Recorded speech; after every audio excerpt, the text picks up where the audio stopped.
अध्याय 13. द्वादशाध्यायाचे अंती श्रीपाद भट्ट बाळप्पा प्रती कपट युक्तीने फसवू पाहती परी झाले व्यर्थची अशी 13व्या अध्यायाची सुरुवात करून विष्णुबुवा या अध्यायात बाळप्पांचे भक्ती महात्म्य कथन करतात. स्वामी सेवेमुळे वाढत जाणारे बाळप्पांचे महत्व पाहून चोळाप्पा खिन्न झाले. तर बाळप्पांवर स्वामी अधिक विश्वास ठेवतात असं जाणवल्यावर सुंदराबाई बाळप्पांचा येता जाता अपमान करू लागल्या. दिवाळी सणानिमित्त समर्थांचा मुक्काम राजप्रासादी असताना एका भक्तानं स्वामींना चंद्रहार अर्पण केला. राणीच्या मनात तो चंद्रहार परिधान करण्याची इच्छा झाली. राणीने सुंदराबाईंकडे हाराची मागणी केली. तो हार चोळाप्पांकडे असल्याचं सुंदराबाईंनी राणींना सांगितले. तर चोळाप्पांनी बाळप्पांचे नाव घेतले. या हार प्रकरणाचा फायदा घेऊन सुंदराबाईंनी चोळाप्पांच्या विरोधात राणींचे कान भरले. स्वामी समर्थांनीही झोळी पसरून भक्तांकडून जमवलेलं द्रव्य अभिलाषी चोळाप्पांना दिलं आणि आपल्या सेवेतून चोळाप्पांना दूर केलं.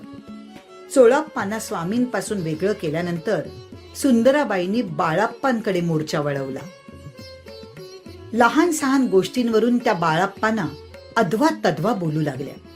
त्यांच्या कटू शब्दांनी व्यथित झालेले बाळप्पा अक्कलकोट सोडून जाण्यासाठी स्वामींनी आज्ञा द्यावी हे सांगण्यासाठी महाराजांच्या भेटीला आले असता स्वामी समर्थांनी त्या रात्री स्वप्नातून त्यांना मार्ग दाखवला. गावातील मारुती मंदिराचं दर्शन घडवलं. दुसऱ्या दिवसापासून मारुती मंदिरात बसून बाळप्पा श्री स्वामी समर्थ या 6 अक्षरी मंत्राचा जप करू लागले. चोळाप्पा बाळप्पांना स्वामींपासून दूर करणाऱ्या सुंदराबाईंची कपटनीती समर्थांनी जाणली होती.